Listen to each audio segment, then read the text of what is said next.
Bueno, a dar inicio al simposio de síndrome coronario agudo.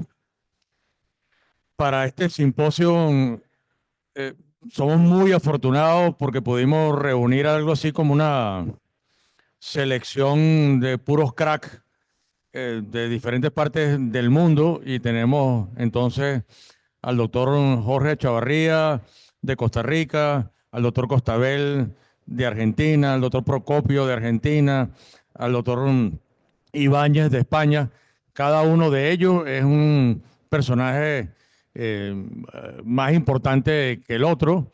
Jorge es un hombre que se entrenó tanto en cardiopatía, tanto en enfermedad coronaria como en enfermedad estructural. De hecho, tiene doble participación en el 3C, hizo su entrenamiento en Canadá y hace ahora una espectacular labor en San José de Costa Rica, tutoreando gente, formando y salvando gente. De hecho, en estos días vi que Juan Pablo le daba las gracias por un amigo que Jorge pudo atender en Costa Rica de manera ejemplar. O sea que, entonces a su vez tenemos a Juan Pablo Costabel, que lo están viendo allí en las cámaras, que es un tipo súper talentoso, es el jefe de la unidad de cuidados coronarios del ICVA, que es el Instituto de Corazón de Buenos Aires, que es el más grande del país, un súper instituto, y él está a cargo de la unidad de coronarios de allí, un hombre con gran actividad en la Sociedad Interamericana de Cardiología y afortunadamente un gran amigo de Venezuela, el doctor Procopio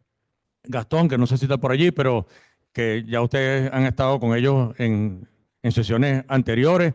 Es un súper experto de síndrome coronario agudo en Argentina, una pieza fundamental de la Sociedad Argentina de Cardiología.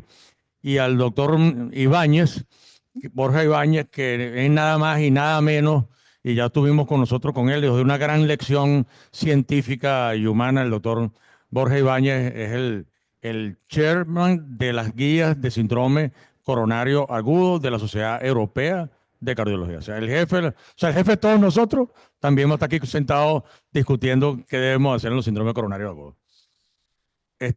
¿Quién quiere comenzar? Si quiere comenzar Juan o quiere comenzar Jorge, no va a importar el orden porque sé que tenían algunos problemas de conexión y creo que Juan estaba, de hecho, en Madrid.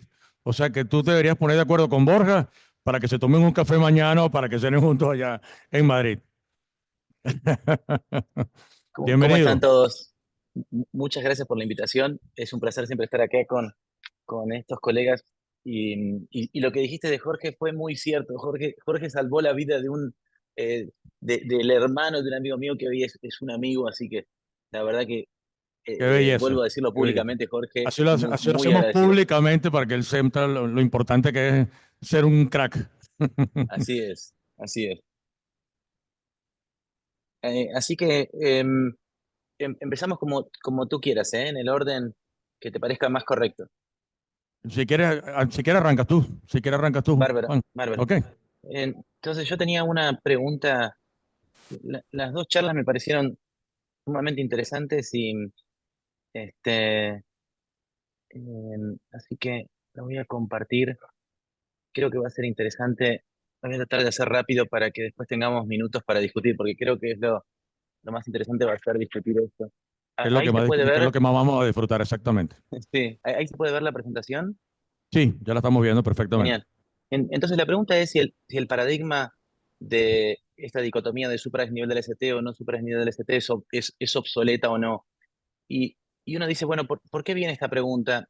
Bueno, eh, durante muchos años nosotros dividimos a los síndromes coronarios agudos en si tenían elevación del ST o no tenían elevación del ST, y entendíamos que aquellos que tenían elevación del ST era igual a que tenían una oclusión coronaria, y los que no tenían elevación del ST, había un accidente de placa que producía una reducción del flujo coronario sin generar una obstrucción que generara una isquemia persistente. Y entonces lo que enseñamos a todo el mundo y que parecía algo muy práctico era que, bueno, si había nivel de ST, la repercusión debería ser inmediata, y si no había nivel de ST, teníamos algún tiempo para pensar.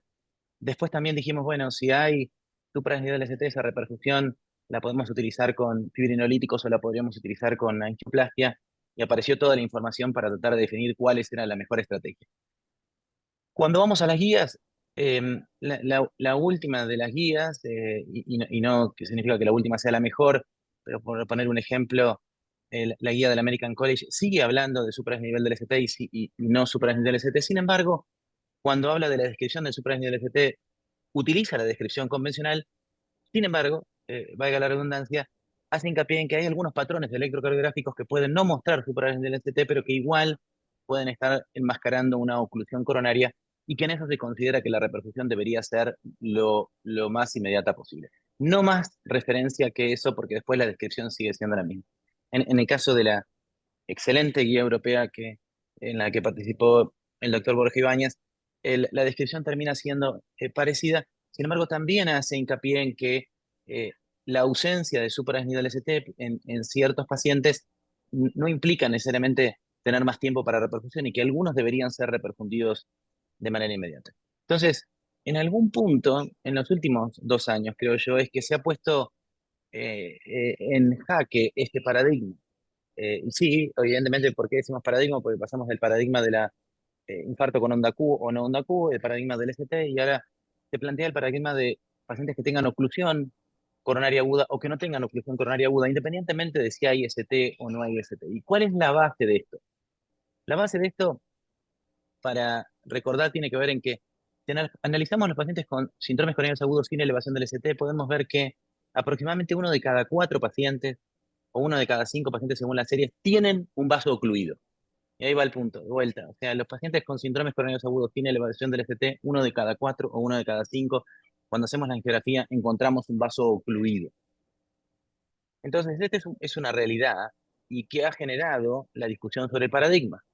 Cuando analizamos cuál es ese vaso ocluido, vemos que en general el vaso ocluido tiende a ser más en el territorio inferolateral y que la circunfleja y la derecha son las arterias que habitualmente se encuentran ocluidas sin mostrar supradesnivel del ST, que el territorio inferolateral es el territorio que característicamente más frecuentemente se encuentra en estos casos. Entonces, 1 de cada 5 tienen un vaso ocluido y el territorio más afectado es el territorio inferolateral. ¿Qué más sabemos? También sabemos que esos pacientes que tienen un vaso ocluido tienen peor evolución. Peor evolución en términos de eventos recurrentes, es decir, de nuevos eventos en el seguimiento, infarto o muerte. Peor evolución en términos de mortalidad absoluta. Fíjense que si ponemos todos esos trabajos juntos, hay un significativo aumento de la mortalidad en estos pacientes. Y si tratamos de comparar la evolución de los pacientes que tienen supradesnivel del ST estrictamente con los que tienen no supradesnivel del ST, pero que hay una arteria ocluida, podemos ver que la mortalidad hospitalaria del supradesnivel del ST, por ejemplo, en esta serie fue del 3,9%, que es una mortalidad hospitalaria a la que todos aspiramos, ¿no?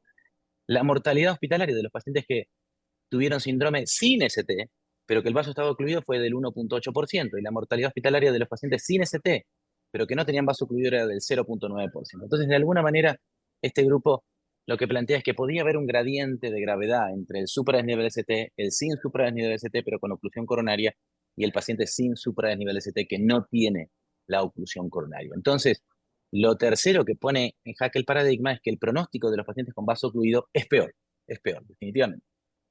Entonces, ¿cómo podemos identificar a esos pacientes para tratar de después ver que el tratamiento precoz tiene un beneficio o no? Que esa es otra buena pregunta. Y sí, definitivamente desde el electrocardiograma, hace tiempo que conocemos que hay algunas patentes que son equivalentes al supradesnivel ST. Las patentes como la bandera sudafricana, las patentes que tienen que ver con el síndrome de Brugada, la patente que es el síndrome de Winter, una serie de alteraciones electrocardiográficas que característicamente se asocian en alta frecuencia con un vaso ocluido o con un vaso a punto de ser ocluido. Es decir, que el electrocardiograma puede servir como una buena herramienta. Entonces uno diría, bueno, podríamos enseñarle a nuestros médicos que sí, definitivamente si hay supradesnivel ST vale la pena y rápido a reperfusión, pero si no hay supradesnivel ST, busquen alguna de estas patentes que no son tantas, no son tan difíciles de aprender para entender que ese paciente está en altísimo riesgo de eventos recurrentes. Si la inteligencia artificial puede ayudarnos, bueno, definitivamente sí. La inteligencia artificial puede encontrar patrones electrocardiográficos incluso distintos de estos característicos que hemos visto. Y por ejemplo, este es uno de los grupos que lo que hace es, uno puede cargar un electrocardiograma tomado convencionalmente, lo que hace es digitalizarlo, como se puede ver en la imagen, y después de digitalizarlo encuentra mucho más características de las que el ojo humano y los patrones característicos pueden ver para decir que, por ejemplo, en este caso, en donde hay infradesnivel del ST y el paciente tenía una oclusión coronaria, fíjense que la IA lo que nos dice es que es un paciente de altísimo riesgo y que hay un beneficio en una reperfusión inmediata. Ese es otro punto. Si los biomarcadores pueden ayudar, bueno, parece que sí. Si analizamos la elevación de CPK, por ejemplo, como se hizo en este trabajo, se puede ver que los pacientes que tienen vaso ocluido tienen una elevación de CPK mayor, y lo que nosotros publicamos hace unos años, que es troponina de alta sensibilidad, en este caso con troponina T, definitivamente los pacientes que tienen un vaso ocluido tienen una elevación mucho más significativa, y encontramos un punto de corte en alrededor de 1000 nanogramos por litro de troponina T para predecir oclusión de un vaso. Y la verdad que es sensato que así sea. Si la troponina lo que está marcando es monto injuriado, mayor troponina, mayor monto injuriado, y una arteria ocluida puede tener que ver con esto, pero a veces hay una trampa que tiene que ver con el lavado de esa troponina, y que el vaso ocluido puede no lavarlo. Así que, pero definitivamente si uno encuentra, como decíamos, patrones electrocardiográficos, la IA nos puede ayudar, o troponina desproporcionadamente elevada, tiene que sospechar que un vaso ocluido puede haber. La tomografía coronaria, obviamente, es una gran herramienta, permite ver estas características, y si uno pudiese comenzar con tomografía o decidió comenzar con tomografía porque tenía alguna duda y la angiografía no estaba disponible inmediatamente, podría ser una herramienta a utilizar. Y lo mismo que el ecocardiograma. O un vaso ocluido proximal tendría que generar una isquemia transmural extensa que se manifieste en trastorno de motilidad, que se manifieste en trastorno de la deformación, como se puede ver en estos trabajos, que de alguna manera lo que nos dicen es que el vaso ocluido tiene mayor extensión del trastorno de motilidad, el vaso ocluido tiene peor deformación. Ahora bien, sí, el cuarto punto sería que es posible sospechar oclusión con estas distintas herramientas. Ahora, esto que parece sensato, uno dice, bueno, sí, evidentemente tendríamos que cambiar el paradigma, tiene algunos bemoles que creo que pueden ser interesantes discutir, que yo puse así como preguntas pendientes. La primera pregunta es que sería sensato entender por qué no hacen supradesnivel del ST estos pacientes. Y las respuestas podrían estar en que, bueno, a lo mejor el territorio no genera una injuria transmural tan marcada como para manifestarse, y eso, el hecho de que sea la circunflejo a la derecha, puede tener que ver con esto. Pero hay una segunda pregunta, que es, ¿desde cuándo está ocluido ese vaso? A lo mejor ese vaso tiene más tiempo ocluido. Y obviamente que el paciente tenga un vaso ocluido va a significar mayor pronóstico. Todos estos estudios en donde nosotros decimos que 1 de cada 4, 1 de cada 5, nos dicen que hay un vaso ocluido, pero es difícil decir desde cuándo está ocluido, a diferencia de cuando hay supradesnivel del ST. Y la tercera pregunta, que creo que es la clave, es, bien, detectamos vaso ocluido, ¿tiene el mismo beneficio en reperfusión temprana que los pacientes que hacen supradesnivel del ST? Y esa pregunta no está respondida, porque que tengan peor pronóstico no quiere decir que tengan mayor beneficio de reperfusión temprana. Eso aún tiene que ser demostrado. Entonces, hay distintas aproximaciones a esto. Yo puse una de este grupo de SAB que me pareció interesante, que uno dice, bueno, si hay supradesnivel de ST, definitivamente es correcto seguir yendo a una reperfusión temprana, pero si no hay supradesnivel de ST, uno debería buscar algunos criterios que me hagan pensar en si tengo que ir rápido, y llamar a Jorge, decirle, Jorge, por favor, estudia a este paciente rápidamente. Criterios de altísimo riesgo, como se ponen en las guías europeas y no se ponen en las guías americanas, eso es una buena discusión. Inestabilidad hemodinámica, inestabilidad eléctrica, que nos lleven a que el paciente tenga que ir rápidamente, persistencia de la angina, alta sospecha de que haya oclusión desde el punto de vista electrocardiográfico, o alta sospecha de que haya oclusión desde el punto de vista de dolor torácico persistente, isquemia persistente, elevación muy marcada de los biomarcadores, tomografía coronaria, alteraciones ecocardiográficas extensas que nos hagan pensar en ir a una coronariografía precoz. Así que yo con esto termino esto que, como decía, creo que más que una charla es una exposición de hechos que nos van a ayudar a la discusión. Muchas gracias.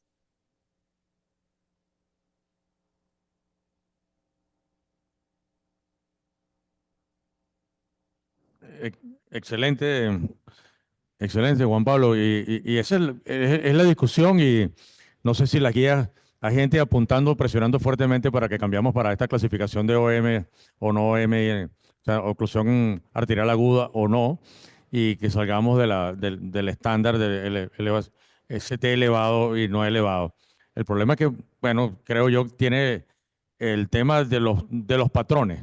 Y la verdad, creo que ayer, anteayer, antes de estar aquí en Caracas, tuve una paciente de 32 años con clara elevación del ST inferolateral, sin mayores factores de riesgo, y me planteé inmediatamente que podría tener una disección coronaria y la llevé a cateterismo. Tenía dolor. Cuando la fue a buscar ya para llevarla a la mesa, tenía menos dolor, pero tenía una clara elevación del ST con arritmia ventricular. La llevo a la mesa, seguramente tiene una oclusión coronaria, tenía las coronarias completamente limpias. Conclusión, finalmente tenía una miocarditis. O sea que aún con el patrón de más alta sensibilidad y especificidad para declarar que tenemos una oclusión aguda, tenemos unos grandes simuladores. Incluso nosotros durante el COVID tuvimos cantidad de pacientes que llevamos a la sala de hemodinamia con elevación del ST que no tenían oclusión arterial coronaria. O sea que todavía creo que hay mucho que escarbar, y creo que necesariamente va a ser un trabajo de complementar siempre con la historia del paciente, cómo se siente el momento de que los vamos a examinar en la sala de emergencia, qué nos dice el eco, qué nos dicen las enzimas cuando tenemos mucha duda, porque si no tenemos una elevación enzimática muy pobre versus una elevación enzimática contundente, cuando es muy contundente, yo tiendo a creer que hay un vaso ocluido, honestamente. Y hay gente que incluso establece gradientes de positividad de elevación de troponina que predicen mejor o no que tú tengas un infarto con oclusión o no. Y bueno, lo vamos a ver ahorita en la discusión. No sé si a continuación tú quieres seguir con tu propia charla o le decimos a Jorge que presente la de él, como te sientan ustedes cómodos. No quiero molestarlos, sé que están en horas No, no, nocturnas allá. si quieres, Jorge, seguir así, no monopolizo la conversación. Exacto, exacto. Bueno, no, muchas gracias a todos. De verdad que es un honor estar acá. Y Pablo, muchísimas gracias por las palabras. Por supuesto que este congreso ya es una obligación, ¿no? De compartir con ustedes. Esperemos que sea físico realmente pronto. Absolutamente. Eh, Dios quiera. sí, sí, Dios quiera. No sé si pueden ver mi pantalla o todavía no. Todavía no. Ah, bueno, sí, ya la estamos viendo. Me dices cuando la... Ya la estamos viendo. Sí, Sí. sí, perfecto. Bueno, los siguientes 12 minutos, la idea es compartir un poquito de la utilización de la imagen intravascular y abrir un preámbulo para esta discusión de si todos los pacientes que son llevados a una sala de cateterismo en el contexto de un síndrome coronario agudo debería realizarse la imagen intracoronaria. Esos son mis conflictos de interés. En general, cuando hablamos de imagen intracoronaria, al menos en este momento, nos enfocamos principalmente en la tomografía de coherencia óptica, que es lo que pueden ver ustedes a su izquierda, y la imagen de ultrasonido intravascular. En general son dos herramientas que han venido evolucionando en los últimos años, sobre todo el ultrasonido con imágenes de alta definición, como la que pueden ver ustedes acá, que nos permiten ver con mucho detalle la anatomía de la arteria. Tienen diferentes características entre ellos, principalmente en el contexto de los síndromes coronarios agudos, cuando hay muchísimo trombo, uno de los grandes beneficios del ultrasonido podría ser el que no tenemos que limpiar la arteria de sangre, que podríamos, pues, de alguna forma analizar sin necesidad de estar inyectando más contraste o canulando, pues, de forma a veces un poco más selectiva las arterias. Y por el contrario, la tomografía de coherencia óptica nos da una resolución espectacular, como ustedes pueden ver acá, y pues se le considera ahorita el patrón oro para definir la presencia de perdón, de trombos dentro de las coronarias. Esto es fundamental porque cuando hablamos del síndrome coronario agudo, si hay algo en lo que nosotros hemos logrado demostrar a lo largo del tiempo y todas las personas que nos han precedido en diferentes estudios es que si nosotros influimos de forma importante en los pacientes que se presentan en este contexto, ¿no? El síndrome coronario agudo, a diferencia de todo lo que podríamos discutir en el síndrome coronario crónico, pero bueno, en el síndrome coronario agudo los principales mecanismos son estos, que como ustedes pueden mirar por tomografía de coherencia óptica, los podemos ver con relativa facilidad. Podemos ver si hay una disrupción de la íntima, como esta placa rota, que es la mayoría de los pacientes que se presentan con infartos con elevación del ST, o podemos encontrar erosiones superficiales de una placa que está pues, en esa arteria y que no necesariamente era obstructiva y no necesariamente daba síntomas previos o que incluso en la geografía puede ser que nos cueste definir que esta es la lesión culpable. Hay otro grupo que realmente es fácil de determinar, que son los pacientes con mucho calcio, estos nódulos de calcio que son también difíciles de tratar y que definir este mecanismo también es importante porque sabemos que la intervención percutánea en este tipo de anatomía no es tan sencilla y pues tiene más riesgo de complicaciones a largo plazo, pero como podemos ver, es sumamente importante definir cuál es el mecanismo del evento. Les voy a compartir 3 casos que nos van a ayudar a la discusión. Van a ver, 2 de estos son de esta última semana, el otro puede tener unas 3 semanas, pero nosotros, por lo menos en Costa Rica y creo que en muchas regiones de Latinoamérica, nos enfrentamos a algo que a mí me encanta, de alguna forma la trombolisis para mí es una de las herramientas que en sitios donde no tenemos acceso a intervención percutánea realmente salva vidas y este paciente venía de un sitio muy lejano, vemos que es un masculino de 65 años, con un infarto claramente inferior, que se trombolizó, reperfundió y lo trasladan para una angiografía en las siguientes 24 horas, que es usualmente lo que hacemos en nuestro hospital. Esta es la angiografía, como ustedes la pueden ver, tiene una lesión claramente severa, larga, en el segmento proximal de la coronaria derecha.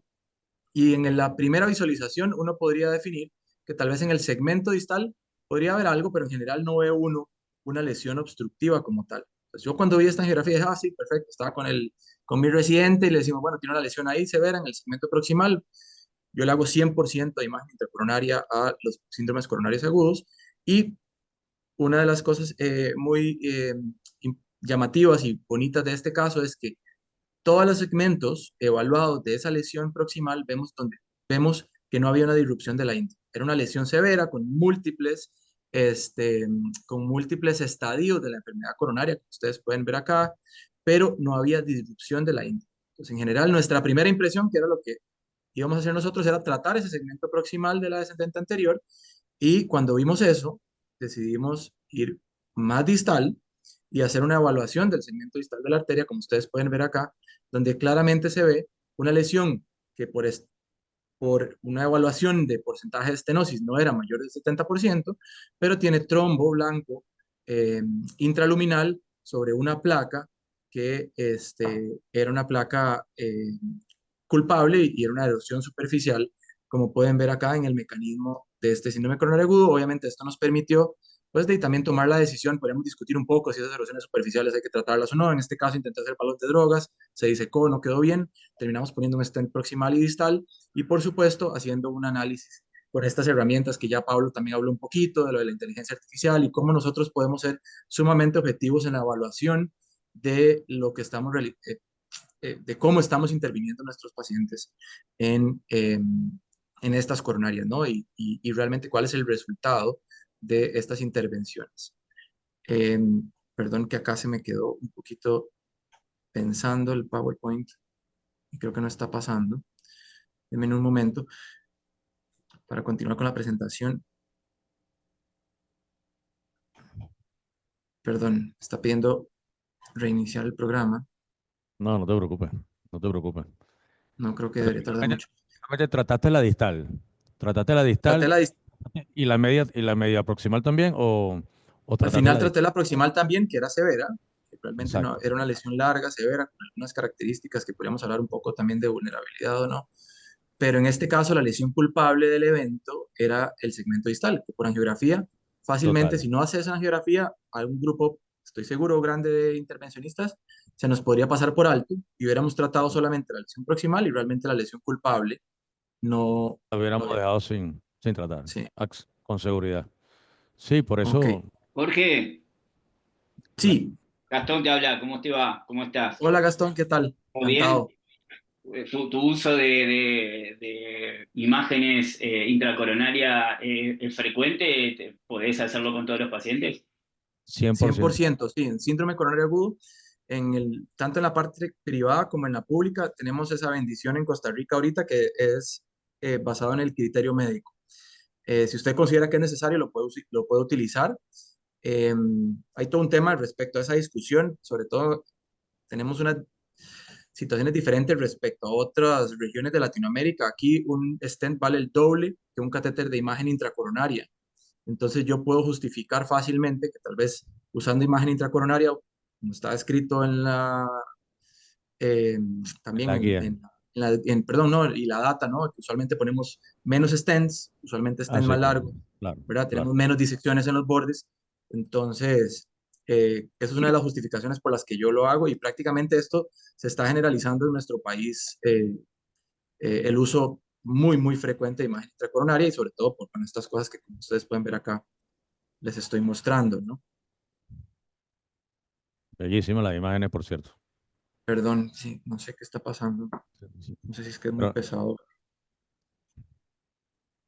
Voy a ver si me puedo brincar este slide. Sí, pasar esa diapositiva, Jorge, me parece, ¿no?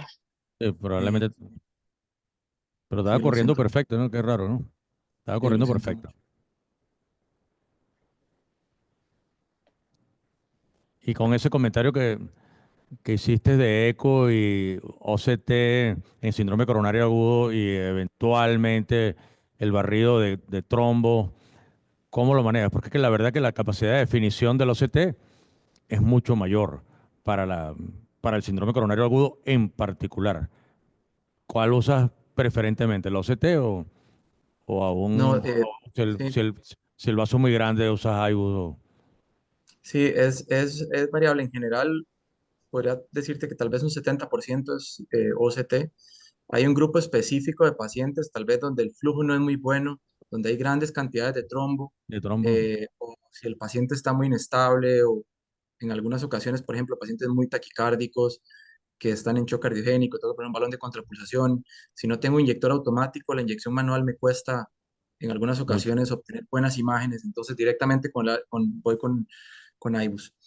Entonces, bueno, por supuesto tenemos que aprovechar que está el doctor Borja hoy acá y él ha estado muy metido en todas estas cosas, ¿verdad? De los consensos y de las guías. Vemos que cada vez más definitivamente el poder decirle a un paciente cuál fue el mecanismo de un síndrome coronario agudo es fundamental para el tratamiento a largo plazo.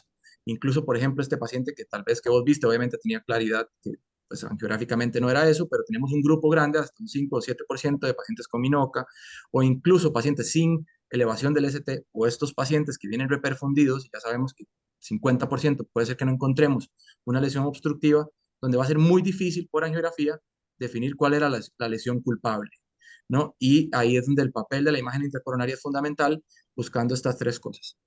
Ahora, cuando hablamos de imagen intracoronaria específicamente y definir qué tan robusta es la data para emitir una opinión acerca de si lo debemos usar siempre o no, pues creo que este es el estudio más grande que hay ahorita, que fue realmente con IBUS, esto fue el año anterior, porque en síndrome coronario agudo, los estudios de OCT no habían sido tan concluyentes en relación con el beneficio de usar la imagen intracoronaria.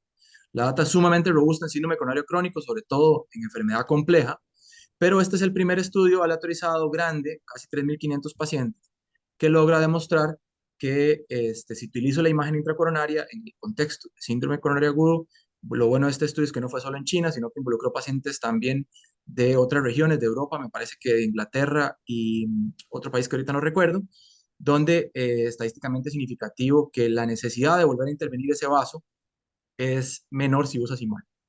Yo siempre me quedo con este mensaje de que si yo tengo una intervención coronaria compleja, las guías me recomiendan de que ya tenemos data suficiente para justificar el uso de la imagen intracoronaria. Ahora, cuando uno dice, bueno, intervención coronaria compleja, ¿qué es? No vamos a entrar en discusión respecto a esto, pero el síndrome coronario agudo, desde mi punto de vista, es una de las patologías que pues, integralmente es compleja para todo un grupo, ¿no? Entonces, creo que es importante que tengamos claro que la evidencia es sumamente robusta en enfermedad compleja. ¿Y por qué? Porque sí, en los estudios en estos metaanálisis que Pablo y el doctor Borja conocen súper bien, vemos que ya tenemos datos muy importantes de que podemos salvar vidas si hacemos un procedimiento llevado por imagen intravascular y sobre todo alcanzando los números o los objetivos que vamos a ver más adelante. Esos son los porcentajes, como pueden ver ahí, de tanto prevención en muerte cardiovascular como necesidad de intervenir el vaso que estaba relacionado con el infarto o el vaso tratado y sobre todo la trombosis de stent, que es algo que nosotros de alguna forma le tenemos pues mucho miedo. Fuera del contexto de síndrome coronario agudo, hay otros escenarios donde hay imágenes ambiguas, imágenes complejas de definir que son, por ejemplo, en este caso, una lesión ostial de la coronaria derecha. Vemos como la imagen intracoronaria no deja dudas de que esto no es un trombo, esto era una enfermedad súper calcificada y de alguna forma nos ayuda a definir que este paciente ocupaba una intervención más compleja con aterectomía rotacional, balones de corte, etcétera. Y sobre todo, un análisis de la modificación de esas placas antes de poner el stent para obtener un stent bien expandido como el que están viendo en la parte inferior. En resumen, no es solo hacer imagen, realmente debemos buscar que alcancemos los objetivos que la imagen de alguna forma nos permite analizar y que nos dejan claro cuándo podemos ofrecer un mejor beneficio al paciente. Y es que el stent esté bien expandido, que aterricemos sobre zonas sanas y que no dejemos disecciones que angiográficamente tal vez no podamos ver y que son complejas, ¿no? Y eso lo demostró el October Trial, presentado ya previamente, donde tal vez con imagen intracoronaria tipo tomografía de coherencia óptica en bifurcaciones, logramos ver también que si guiamos estos procedimientos por imagen, le vamos a ofrecer un perfil de seguridad mayor a los pacientes. Y aquí, este estudio me gustó un montón porque en los otros análisis, cuando empieza el correlap a definir por qué hubo tanta diferencia, vemos que algunos de los detalles que es imposible ver por angiografía, como si un stent está bien apuesto o apuesto a la pared o no, es muy difícil verlo por angiografía. Y este es el último caso que quería compartirles. Vean, 56 años, una persona sumamente joven, cardiópata isquémico que se presentó esta semana con una trombosis de un stent, un infarto anterior con la historia de que hace ya 2 años se le había tratado la descendente anterior y la circunfleja. Este es el procedimiento basal. Yo no me canso de comentar siempre de que estas lesiones donde hay trombo y sobre todo que son lesiones ostiales, donde por más proyecciones diferentes que nosotros hagamos, es muy difícil determinar si realmente esa placa termina o no en el ostium, No, no, el tronco, ¿verdad? Aquí pueden ver cómo pues ellos intentaron hacer un nailing del ostium de la descendente desde los anterior, que es algo que es muy difícil realmente de determinar siempre cuál es el resultado. Y por cuestiones de tiempo, veamos que, voy un poquito más rápido con esto, viene con esta trombosis donde hay un coágulo justo en ese sitio del ostium de la DA y la descendente anterior distal está ocluida, como pueden ver acá, por probablemente parte de ese trombo que embolizó a esa zona. embolizó. Entonces, cuando voy a ver el reporte, veo que el reporte dice que el estudio se hizo eh, con imagen intravascular. Cuando voy y analizo el estudio previo, veo que pues la calidad tal vez no era tan buena, ven que es un vaso grande. Yo igual hice un estudio de OCT para ver el mecanismo y lo que me encuentro es esto, ¿no? Me encuentro un stent que estaba flotando en el tronco, realmente no se había hecho un ajuste adecuado y como pueden ver en esta imagen estaba pues lleno de trombo blanco, sobre todo en esta zona. Pero algo que mostró el October Trial y que es muy bello en este caso es que no solo es el hecho de la trombosis, es que venir a hacer este procedimiento ya no es solo quitar el trombo, sino ver cómo se va a solucionar ¿verdad? Una alteración estructural donde hay un strut que está parcialmente crachado, que inclusive con mi propia guía y pasando los instrumentos podría todavía deformar más ese stent. Y lo que ellos vieron es que sí, que muchas veces las guías pasan por segmentos abluminales del stent y cuando pasan los insumos, pues vas a distorsionar más el stent. Al final, tuve que poner un stent de hasta tronco, pero sobre todo hacer un análisis posterior a conciencia de que ese stent esté bien apuesto y vean cómo estos software actuales nos permiten pues evaluar esto de forma muy adecuada. Claramente esto está eh, publicado ya de hace varios años. El estudio Ultimate fue uno que vino a cambiar mucho la práctica de por qué ser tan incisivos en que no es solo hacer imagen. Vean que es hacer imagen, pero es buscar esos objetivos de expansión, de aposición, de evitar disecciones. Y realmente esto modifica de forma muy importante la posibilidad de que vaya a fallar la intervención que nosotros realizamos. Algunos mensajes, sobre todo tal vez es recalcar que en el infarto sin elevación del ST, si angiográficamente pues no tenemos muy claro cuál es la lesión culpable, sin duda alguna debemos considerar hacer un análisis por imagen. Y pues hay otros escenarios como el que habló antes José Miguel del SCAT, donde hay que tener un poco más de cuidado dependiendo del grado de disección para no empeorar muchas veces por angiografía suficiente. Y si no hay evidencia de enfermedad significativa, pues algunos casos de Minoca pues nos van a ayudar mucho determinar si hay presencia de enfermedad o no aterosclerótica. Muchísimas gracias.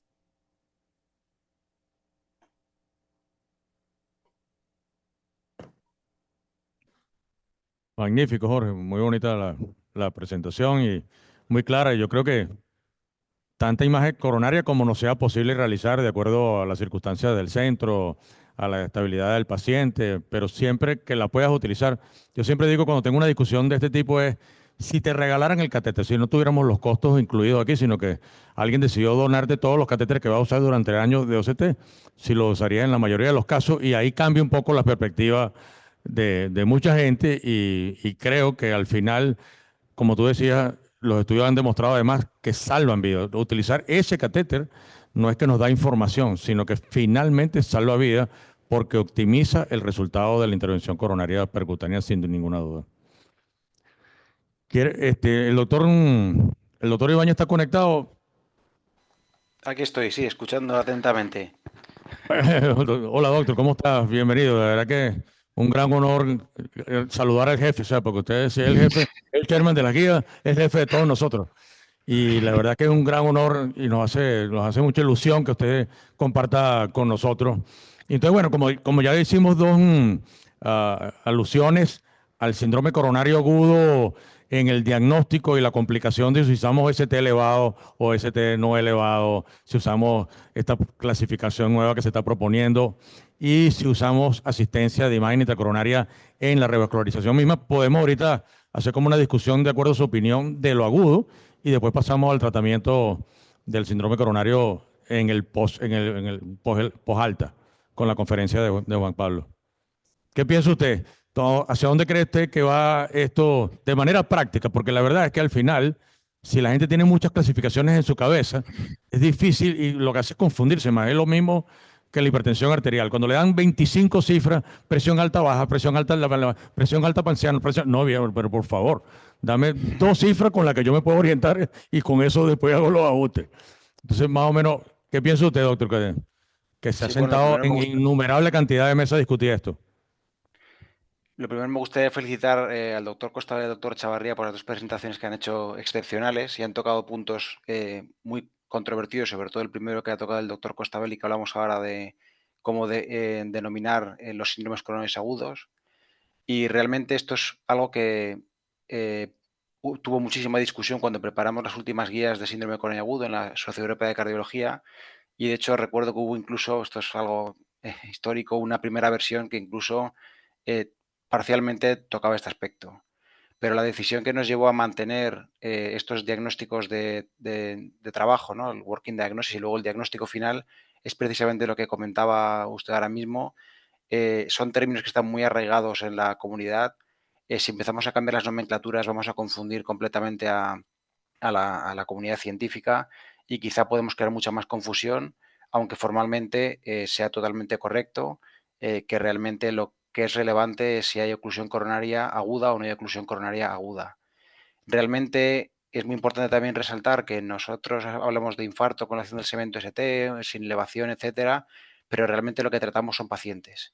Entonces simplemente utilizamos herramientas para ayudarnos sobre todo a estratificar el riesgo de estos pacientes y principalmente para decidir, por un lado, si se va a hacer fibrinolisis o no cuando no hay angioplastia disponible, lo cual es muy relevante, y por otro lado, cuando hay angioplastia primaria disponible, cuándo se va a hacer el intervencionismo. Entonces es uno de los múltiples marcadores que tenemos. Sigue siendo probablemente el mejor para identificar el riesgo agudo de estos pacientes, aunque es verdad que algunos pacientes con elevación del segmento ST no van a tener la arteria coronaria ocluida y algunos que no la tienen y tienen alguno de estos patrones que ha contado muy bien el doctor Costabel y algunos que incluso sin tener estos patrones tienen la arteria coronaria ocluida, pero realmente es un marcador de riesgo que funciona muy bien para una primera estratificación de los pacientes. Esto es lo mismo que las troponinas que utilizamos ahora mismo para el diagnóstico de síndrome coronario agudo, pero realmente sabemos que hay muchos casos que hay elevación de troponina y no es un síndrome coronario agudo, es decir, es otra herramienta adicional. Entonces, sí, un poco como resumen, aunque es formalmente totalmente correcto lo que hemos hablado y de poder movernos o hablar de síndromes coronarios con oclusión aguda de la arteria coronaria, realmente el término está ya tan arraigado y nos ayuda a identificar muy bien cuál es el riesgo del paciente, que eso fue lo que nos llevó, y yo estoy totalmente de acuerdo, a mantener esta nomenclatura. Totalmente de acuerdo. ¿Qué piensa Juan Pablo? ¿Qué piensa Gastón? ¿Qué piensa Jorge? No sé. Yo tengo el Gastón, micrófono. ¿querés comentar vos? Bueno, primero felicitarlos, Pablo, Jorge, y gracias por la invitación, José Luis. Bueno, totalmente de acuerdo con vos. Nosotros lo que tratamos de hacer para tratar de ser más preciso, que esa es la idea, ¿no? Estamos con métodos que no tienen total precisión. Entonces lo que hacemos es alinearlos, ir buscando, sumando cosas. Y lo que hacemos en el caso para acercarnos a la precisión es también que nuestros residentes tengan en la cabeza que hay electrocardiogramas que no se expresan con supradesnivel del ST, que claramente se comportan como si los tuvieran. Y entonces Totalmente. lo que hacemos es primero, obviamente, reforzar esos electrocardiogramas y tratamos de tomar la decisión en ese paciente mandando fotitos por ahora así nos manejamos, probablemente más adelante con algo de inteligencia artificial solucionemos este problema con respecto al electrocardiograma para resolver este cambio de nomenclatura, ¿no? Identificar a aquel paciente que, como bien explicó Juan Pablo, amerita ser tratado de forma más rápida. Yo no sé cómo lo ven ustedes, Juan Pablo, pero de alguna manera ya nosotros hacemos algo de esto cuando un paciente tiene un electrocardiograma complejo y una situación clínica difícil o no clara. Siempre tratamos de hacer la lectura más profunda que podamos del electrocardiograma e integrar la situación clínica del paciente y recurrimos eventualmente a un ecocardiograma rápido en la emergencia para tratar de ver si nos podemos asistir con un trastorno del movimiento regional y de acuerdo con eso decidir en pocos minutos si llamamos al equipo de intervención o no. Yo solo aclararía que para transformar, para cambiar el paradigma necesitaríamos que los métodos que diagnostican oclusión coronaria tengan una suficiente precisión como la que tiene el supradesnivel del ST. O sea, el supradesnivel del Total, ST, el 80-90% de los pacientes van a tener una oclusión coronaria. Con estos estudios no tenemos esa precisión, entonces ese es un problema. El segundo problema es que no tenemos evidencia de que la reperfusión temprana tenga el mismo beneficio que en el ST. Y lo tercero es que en el ST uno le puede hacer angioplastia si tiene disponible o puede hacer lítico si tiene disponible. Acá el problema sería que si no tenemos coronariografía disponible, que hacerle líticos aún sin supradesnivel de ST solo porque sospechamos que hay un vaso ocluido. Ahí podría ser exponer a los pacientes a un riesgo innecesario. Entonces, to- creo que por ahora, como bien no nos debemos dijo mover de esa Borja, clasificación. son marcadores de alto riesgo en sin ST. Me parece que es correcto. Total, total. Lo que sí, un comentario más, me parece que en eso que habla Juan Pablo, que es real, cuando estamos en un centro que no tiene disponibilidad de estudio anatómico y por ende de una angioplastia, creo que también identificaríamos a un grupo que su derivación debería comportarse como si tuviéramos realmente un STP y no tenemos una sala de Claro, monitoring. claro. Si tenemos dudas suficientes, tratarlo como una urgencia, como una primaria, aunque no tengamos el ST elevado, Como lo que por te supuesto. pasó a ti con la paciente Con joven. la paciente, No hay, totalmente. no hay discusión eso. Un paciente que entra con dolor y tiene Total, CT, no hay total, discusión. Hay que ver si total, son enfermería. Después podemos total, encontrarnos con esto, pero no hay discusión de eso. totalmente. Doctor Amaro, habla alto. Este, ahora sí, ok. Realmente, aparte de que el ST no esté elevado, pero pudiera ser un paciente como que mostraste el electro con desnivel negativo del ST difuso, pero con elevación del ST en ABR, es un paciente que la guía realmente no es el ST, sino el dolor. El dolor es el que nos va a decir qué tiempo tiene de evolución y de hecho el dolor es lo que nos guía para saber cuándo empezaron los síntomas. Y si el paciente se presenta con dolor y tiene una hora que inició el dolor y tiene un patrón que la inteligencia artificial me dice tiene una arteria obstruida, yo creo que sí, debería ir mínimo a coronariografía y probablemente haya que revascularizarlo. Ahora, de ponerle trombolítico, no sé, habría que estudiarlo, pero muy probablemente hasta trombolítico debería recibir. El dolor es la guía. Claro, pero, Y siempre ha sido la guía. claro, sí, pero sin elevación del ST, Pero trombolítico sería en principio, a menos que la sí, inteligencia no, artificial aprenda a reconocer la anatomía con demasiada precisión, en principio sería muy riesgoso porque puede estar traduciendo que el paciente tiene una disección aórtica exacto. Dale. o tiene una hemorragia cerebral y terminamos Pero mínimo geografía. pero angiografía, por supuesto, angiografía sí, angiografía sí. O traslado José, para José, ¿puedo hacer angiografía, una pregunta? traslado para angiografía. La opinión de los expertos ahí en el panel.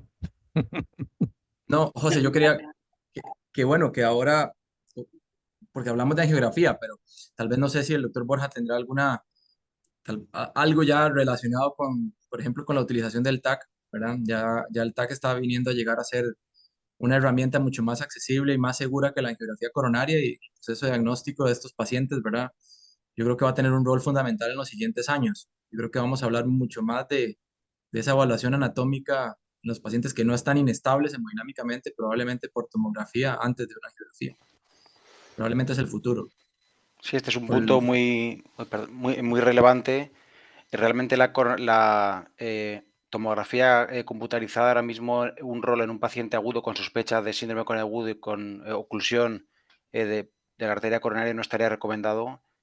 Sería más para casos que tuvieran riesgo intermedio, hoy en día, ahora mismo.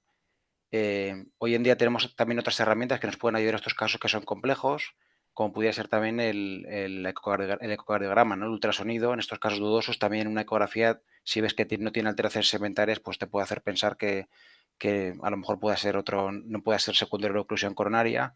Y como comentaban también allí en el auditorio, realmente lo que más debe de guiar siempre es el dolor del paciente, el dolor torácico, los síntomas. De hecho, hasta incluso las guías dicen que aunque no tenga ningún patrón sugestivo de oclusión coronaria, por supuesto elevación de ST o ninguno de estos patrones, si el paciente sigue con dolor torácico, eventualmente debería ir a una angiografía urgente. Hoy en día tenemos la suerte que con la angiografía no corremos los riesgos, como decía el doctor Costabel, de una fibrinolisis en un paciente que podemos hacer más daño que beneficio, pero teniendo disponible la angiografía se ha bajado muchísimo la barra, digamos, o el límite para poder ser bastante permisivo y poder hacer muchas más angiografías de las que luego finalmente acabarán siendo oclusiones coronarias agudas reales. Completamente de acuerdo. Yo creo que en la tomografía, en el pensamiento, tengo un paciente que creo que tiene una oclusión aguda, estoy perdiendo tiempo. Claro. Eso es. No, sin duda en el infarto con elevación no. Con elevación, no. Pero vamos a ver, No como digo, no intervencionistas, tiene supradesnivel, pero sospecho que ese electro es un electro que pienso que tiene una oclusión. Lo que yo quiero es ganar tiempo y me parece que la tomografía me lo hace perder. Sí, de acuerdo. Sí. Claro, pero en el mismo paciente que te planteé antes de los 32 años, si cuando bajo la emergencia, que estuve a punto, cuando bajo la emergencia, porque una persona de 32 años va a tener una elevación del ST en relación con enfermedad arteriosclerótica, es muy poco probable. No estoy diciendo que no sea posible, pero es muy poco probable. O sea, tengo que pensar en otras causas. Y ese paciente, a lo mejor, cuando bajo, si no tiene dolor y tengo un electro confuso, eventualmente, como estoy pensando incluso que voy a lidiar con un SCAT, probablemente la tomografía en los segmentos proximales sea altamente específica e incluso a lo mejor más segura para la paciente a que yo le pongo un catéter dentro y termine disecándola completa. O sea, que eventualmente va a haber algunas circunstancias donde va a ser muy interesante si los centros tienen movilidad rápida de obtener una tomografía en tiempo real disponible, por supuesto. Ni hablar, José Luis, por ahí tenemos un presté distinto. Vos tenés una persona de 30 años, yo también pensaría en otro caso y quizás ahí la tomografía. Exacto, Es un diagnóstico. exactamente. O sea que Claro. siempre va a haber una indicación clínica que va a calzar perfectamente. Y imagen intracoronaria, porcentajes que utilizan ustedes en su centro, tenemos 100% en Costa Rica. ¿Quién supera? ¿Quién da más? ¿Quién hace 105% o 110% en Buenos Aires o en Madrid? ¿Cómo está el uso de imagen intracoronaria, doctor, en síndrome coronario en Europa en general y en Buenos Aires en ustedes, muchachos? En general en Europa cada vez se está utilizando más. Ciertamente se utiliza para guiar lo que es la propia angioplastia sin ninguna duda, en muchos casos, no en todos, pero en muchos casos. También en casos ambiguos como el que ha presentado Jorge Chavarría, incluso las guías ya tienen una recomendación 2B, lo que sería para guiar a la angioplastia sería una recomendación 2A, y también aquí de nuevo es una recomendación 2A y no es una recomendación clase 1, porque en el caso que fuera una recomendación clase 1 habría que definir muy bien qué pacientes, porque no es lo mismo una coronaria derecha distal o una marginal que una DEA proximal con una diagonal. Entonces, este es el principal motivo por el que es una recomendación clase 2A que se debería de considerar en todos los casos. En cuanto al contexto del síndrome coronarial agudo, el con elevación del segmento ST se utiliza relativamente poco, aunque en algunos casos después de abrir el vaso incluso se puede utilizar para ver el tamaño del vaso, para ver un poquito más la fisiopatología, pero yo diría que en general podríamos decir que en el contexto del síndrome coronarial agudo sin elevación del segmento ST se utilizará en un 50 o un 60% y está aumentando. Qué bueno, qué bueno. Magnífico. Una pregunta, José Miguel, al doctor Chavarría.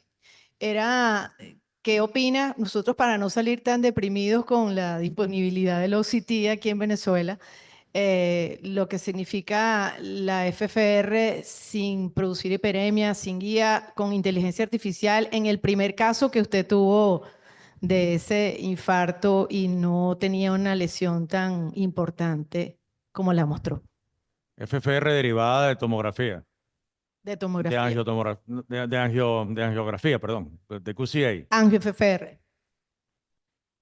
Sí, vieras que no podría responder porque no tengo, en Costa Rica no tenemos todavía FFR por QCA. He ido a algunos sitios donde lo hemos analizado. Lo que sí es que yo en síndrome coronario agudo, no, sobre todo con elevación del ST, no utilizo la fisiología, creo que no estaría recomendado. Y prefiero definitivamente la imagen intracoronaria. Va a haber un estudio muy grande que probablemente va a salir en 3 o 4 años, que es el Complete 2, que están haciendo en Canadá, que va a ser el estudio más grande aleatorizado en el que van a hacer evaluaciones por fisiología en algunos casos de síndrome sin elevación del ST. Y tendremos ese Total. resultado, pero ahorita yo creo que yo no tengo experiencia con FFR por QCA, pero igual no lo usaría, no uso fisiología invasiva en síndrome coronario agudo. A diferencia de lo que si tuviera esta misma paciente otra vez y tal, no sabemos qué es y tiene un minoca, tiene coronarias aparentemente normales, eventualmente el grupo canadiense identificó que si tú hacías OCT de los 3 vasos y hacías resonancia, podías hacer diagnóstico de esos pacientes casi en el 85-87% de los casos. Sí. Sí, en cuanto al FFR, el FFR en el contexto del síndrome coronarial agudo, como comentaba el doctor Chavarría, en el contexto del síndrome coronarial agudo con elevación del segmento ST no está recomendado. Se recomienda basar la geoplastia, sobre todo los vasos no responsables, en la geografía normal y no en la fisiología coronaria. Y en cuanto a sin elevación del segmento ST, como sería este caso, bueno, este caso particular sería complicado porque teniendo una lesión severa proximal como tenía ya, probablemente tuviéramos una fisiología y aunque bueno, se puede utilizar algunos instantáneos sin hiperemia que sí que podemos diferenciar entre la lesión distal y la proximal, pero realmente tampoco genera una estenosis que fuera muy severa y en ese caso que tuviéramos un falso negativo y es por eso que en el contexto del síndrome coronarial agudo Es mejor. es mejor guiarse con angiografía que guiarse por FFR porque puede ocurrir pues esto, lesiones que no sean severamente estenóticas, pero sí que sean lesiones con claramente una rotura de placa y que eventualmente no se haga la angioplastia y pueda provocar un evento en el seguimiento. Totalmente de acuerdo. No sé, Juan Pablo, si quieres charlarnos un No, poco de cómo hacemos con estos pacientes una vez resueltos, bien, cómo sí, sí, ahí paso a cómo eso, haces pero tú- cómo haces para que para que no regrese. planteaba, Ajá. ese es un buen punto, pero yo planteaba que aplaudo la posibilidad de que en Costa Rica tengan la disponibilidad, porque eso es una cosa buenísima, y lo segundo es que se utilice, porque yo creo que eso que tú planteaste, José, de que si los catéteres los tuviesen gratis, hay 2 o 3 cosas que me parece que los intervencionistas los limitan la utilización. Uno es el acceso, pero si tuviesen acceso, el estudio se prolonga cuando se tiene que medir. Y el tercer punto es que mi percepción, por lo menos en Argentina, es que los intervencionistas sobreestiman su capacidad de diagnóstico visual. Entonces, muchos te dicen no hace falta, porque mi experiencia, y qué sé yo. Entonces, hay cuestiones más allá del acceso que que vamos a tener que vencer. Pero para no hacerlo más largo, paso a la... Ahí te voy a completar con un comentario que nosotros, si hay alguna cosa difícil de estimar, es el diámetro de los vasos coronarios en el contexto de un síndrome coronario agudo.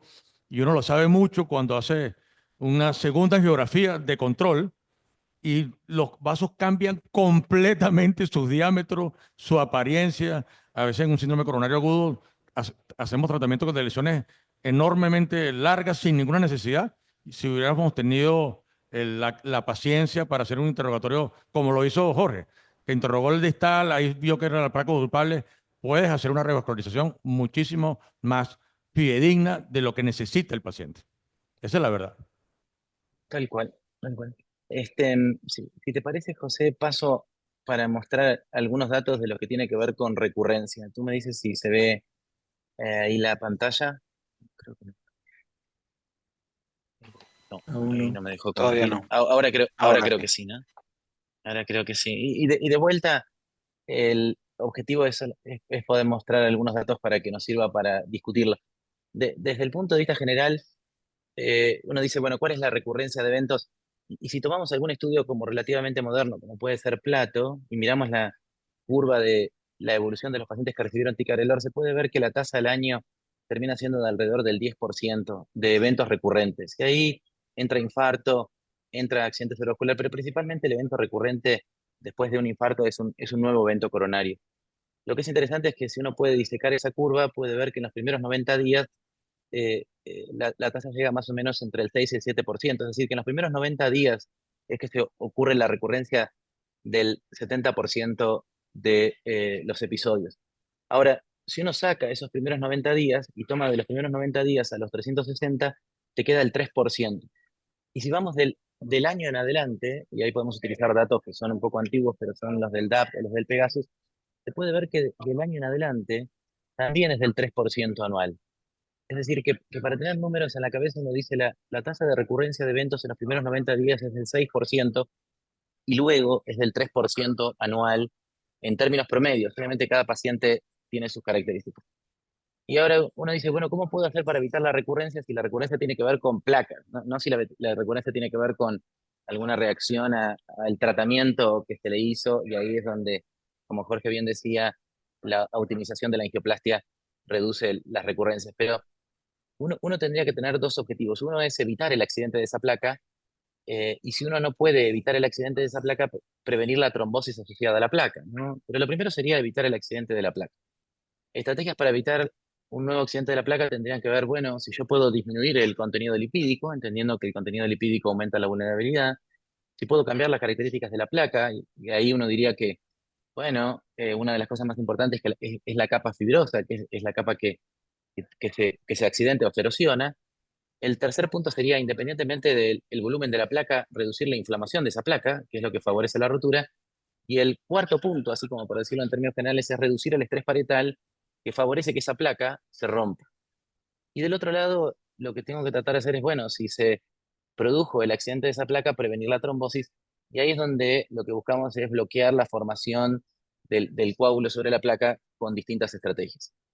Entonces uno diría, la primera estrategia para evitar la recurrencia tiene que ver con el tratamiento hipolipemiante. Hoy tenemos fuerte evidencia que dice que reducir el contenido de LDL plasmático reduce el volumen de placa, y sabemos que aproximadamente cuando ese LDL lo dejamos por debajo de 70 miligramos por decilitro, las placas tienen una tendencia a regresar, y cuando están por arriba tienen una tendencia a progresar. Obviamente esto es estadístico. El segundo punto es que sabemos que los hipolipemiantes modifican las características de la placa, más allá de el tamaño en sí mismo. Si miramos el espesor de esa capa fibrosa, se ve que la reducción del LDL, ya sea por el mecanismo que lo logremos, y eso es un buen punto, la reducción del LDL, ya sea que la reducción la logramos con estatinas, la reducción la logramos con ezetimibe, la reducción la logramos con PCSK, en todo se ve más o menos esta misma línea, que es que cambian el contenido y las características de la placa, favoreciendo la estabilidad de la placa, aumentando el espesor de esa capa fibrosa. Y lo tercero que sabemos es que el tratamiento hipolipemiante, y ahí podemos discutir de el efecto de cada uno, en todos, en estatinas, en bempedoico, en ezetimibe, en PCSK, se ve una reducción de la PCR entendiendo esa reducción de la PCR como una reducción de la inflamación, no como un objetivo terapéutico.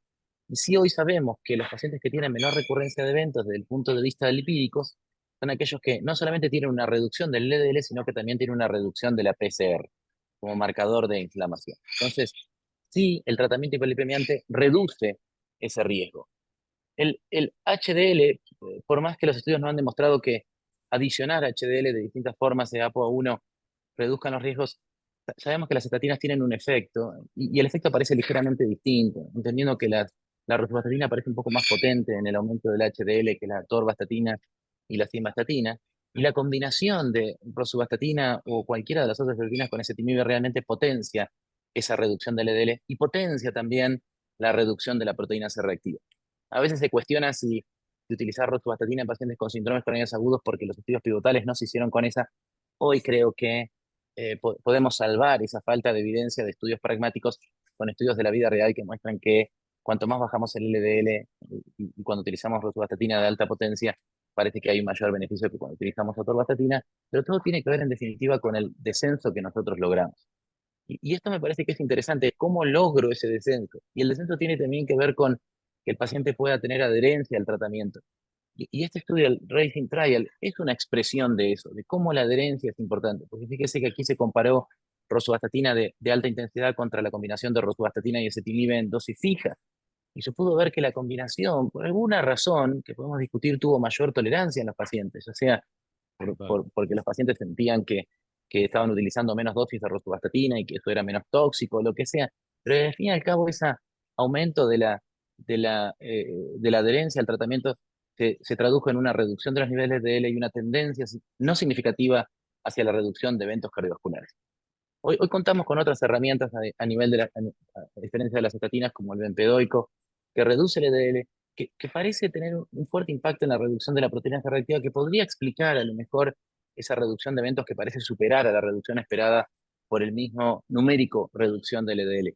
Y los PCSK son también, en global, y hablamos de inhibidores de PCSK o silenciadores genéticos como inclisiran, que la reducción del LDL se asocia también a una reducción de los eventos y una reducción de la inflamación. Tenemos drogas antiinflamatorias específicas, entramos ahí en una pequeña controversia, que la inflamación tiene relación, parece que no hay duda, que la PCR es un marcador, aunque no el único de que hay inflamación, eso tampoco parece hacer duda, a pesar de que no es un objetivo terapéutico. El antiinflamatorio que hemos utilizado en los últimos años es la colchicina.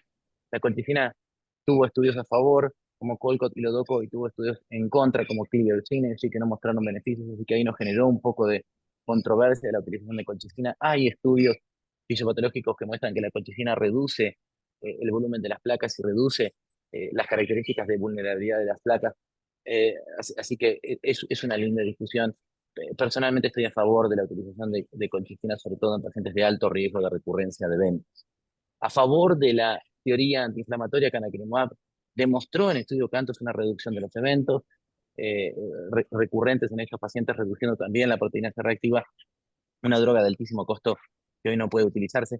Y hay en desarrollo otras drogas con un target específico, en este caso el citibekimab con la interleuquina 6, que parece ser un objetivo terapéutico muy interesante y que ya en los estudios en fase 2 demostró una reducción de la PCR y tendrá que demostrar en los estudios en fase 3 una reducción de los eventos cardiovasculares. El target del lipoproteína A es un target que hoy se está evaluando y que probablemente en un año y medio tengamos algún resultado para entender si esta lipoproteína A es un marcador de riesgo cardiovascular o es un objetivo terapéutico. También es una linda discusión. Y hay un concepto que definitivamente hoy ha tenido cada vez más sentido, que no solamente lo que tenemos que hacer es reducir esos niveles y reducirlos tempranamente, sino que también tenemos que sostener esos niveles reducidos a lo largo del tiempo. La carga de exposición a LDL, la carga de exposición a hipertensión, la carga de exposición a presión de pulso, la carga de exposición a los distintos factores de riesgo es la que realmente termina generando el aumento de la recurrencia de los eventos.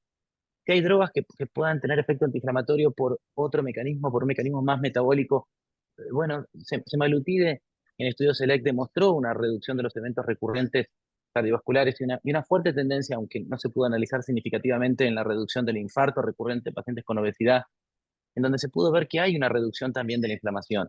Si la reducción tiene que ver con la reducción del peso o es una reducción como efecto primario, parece ser una reducción como efecto primario y modulador metabólico. Así que es una droga que hoy tenemos que considerar, sobre todo cuando hay obesidad. ¿Hay otros moduladores que también vamos a tener que atacar en los próximos años? Definitivamente sí.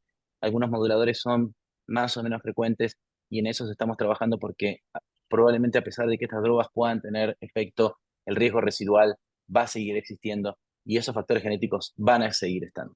Y la tercera pata que hoy tenemos disponible son los esquemas antitrombóticos, que de alguna manera es como llegar un poco tarde, porque ya la placa se rompió y la placa se volvió vulnerable.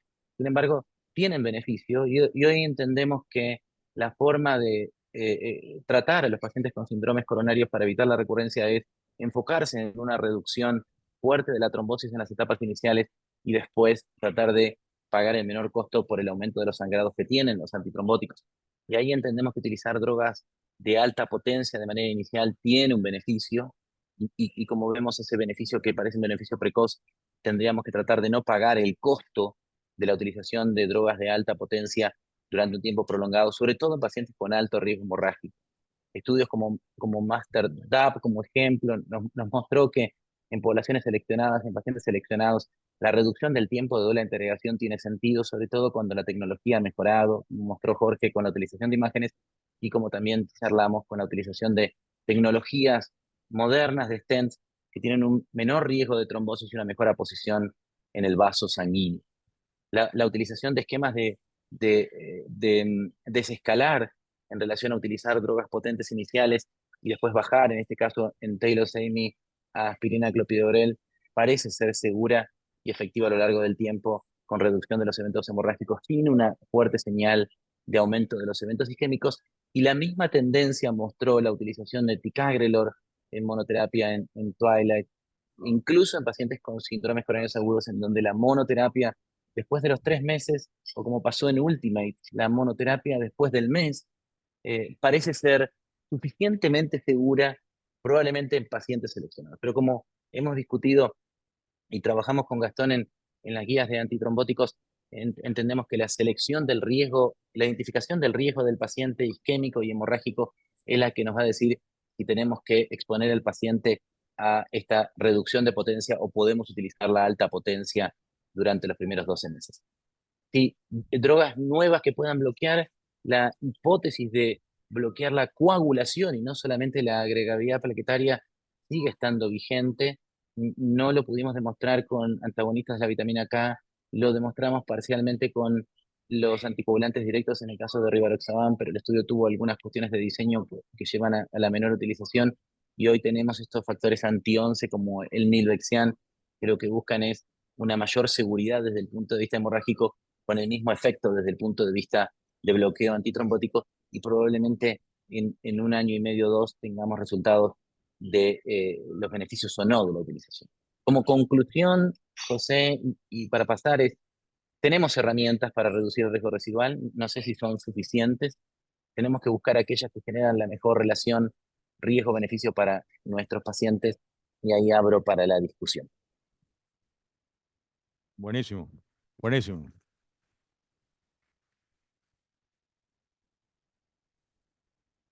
Muchachos, tienen 3 minutos para hacerle preguntas inteligentes a estos cracks antes de que tengamos que cerrar el... La verdad que felicito al doctor Costabel por esta brillante exposición. Y ahí él nombró muy bien la reducción de riesgo con ezetimibe y estatinas altas dosis. Y en las guías nuevas que el doctor Borjas fue el chairman, ya está con una indicación 2B para síndromes coronarios agudos. Mi pregunta es, nosotros no deberíamos de ir más allá, porque si ya sabemos que estos pacientes que tienen síndromes coronarios agudos y que nosotros a lo mejor le hacemos cateterismo y tienen enfermedad severa y tienen un alto riesgo isquémico y sabemos que tenemos que llevarlo a LSDL de 55 en los primeros 3 meses, porque como bien dijo el doctor Costabel, el mayor riesgo es en los primeros 3 meses de tener recurrencia. No deberíamos de empezar de una vez con una combinación de ezetimibe y atorvastatina a altas dosis en estos pacientes, a pesar de que las guías tengan una indicación 2B y a pesar de que no tengamos mucha evidencia al respecto. O ese timid y roso, ¿no? Ezetimibe Rosu 1040 o O ezetimibe, 1080. o ezetimibe, cualquiera de los dos, pues. ¿Qué hacen ustedes en su unidad de cuidado coronario? ¿Ya comenzaron a utilizar la combinación al egreso de estos pacientes de manera más frecuente o todavía estamos en 80 de Atorva y 40 de Rosu? Juan, todo tuyo. Ahí, con Gastón hemos discutido varias veces este mismo punto y entendemos que hoy es bastante predecible la reducción de LDL que uno puede lograr con las distintas drogas. Uno sabe que aproximadamente con rosuvastatina 40 miligramos se reduce 55% del LDL, que si adiciona ezetimibe reduce entre 65 y 70% del LDL, que si adiciona bempedoico logra 80%. Entonces, si uno busca ese objetivo terapéutico de 70 o lo que parece ser incluso mejor, un 55 miligramos por decilitro, ya puede saber qué terapia necesita el paciente. Y por eso es que Gastón ha planteado una estrategia de, bueno, creo que Gastón vos la podés explicar mejor, ¿no? Bueno, yo estoy totalmente de acuerdo con el colega que hizo la pregunta. Por varios motivos debiéramos ser agresivos, entre comillas, con el tratamiento hipolipemiante apenas el paciente está internado y se va de alta. Uno lo explicó Juan, perfecto, dijo, bueno, el primer año los síndromes coronarios agudos es como una etapa caliente, pero particularmente se concentra en los 3 meses. Esa es la etapa caliente. También contó Juan que cuanto más agresivos somos con el tratamiento hipolipemiante, más rápido bajamos el LDL, y hay registro sueco, hay un estudio observacional polaco, podemos ir a los inhibidores PCSK9 y vemos que cuanto más rápido bajan el LDL, menos eventos tienen. Y el tercer motivo es la adherencia. En general es una etapa muy vulnerable la del paciente cuando está internado, y es cuando más se adhiere a la prescripción médica. Así que todos esos motivos, la etapa más caliente del síndrome coronario agudo, la reducción rápida del LDL que se asocia a reducción de eventos, y la adherencia es que nos animamos hace rato a que los pacientes se vayan con doble estrategia hipolipemiante o una estrategia hipolipemiante que impacte rápidamente con el LDL. Incluso no hemos planteado con Juan en algún paciente ir inclusive más allá, teniendo en cuenta eso lo que dijo Juan. Si yo sé que con Rosu o atorvastatina más ezetimibe a altas dosis voy a bajar el 60-65% y el ingreso, el LDL, hago ese cálculo y sé que no voy a estar en objetivo, puedo plantearme. Es verdad que algunos son muy respondedores, el 10-15% son muy respondedores a las estatinas, el resto no. Puedo inclusive plantearme una tercera estrategia, pero vamos a una que todavía no tiene mucho asidero en las guías. Es la doble estrategia hipolipemiante post alta de un síndrome coronario agudo. A nosotros como institución no tenemos duda y todos se van así. Buenísimo. Muchísimas gracias a Juan Pablo, a Gastón, a Jorge. Lamentablemente no tenemos más tiempo para seguir manteniendo esta estupenda conversación de información y de educación. Les agradecemos infinitamente su tiempo. Lamentablemente el doctor Ibáñez tuvo que salir un poco antes de terminar y no pudimos darle las gracias, pero infinitas gracias a los tres por su compañía esta tarde y por honrar a toda la audiencia de cardiólogos venezolanos que lo están escuchando. Muchas gracias, muchachos. Lo mejor para el Gracias a ustedes. Gracias, José. Un placer enorme. Chao, Juan Pablo, y chao, Gastón, gusto verlos. Querido, Jorge. chao. Chao, Gastón. Chao.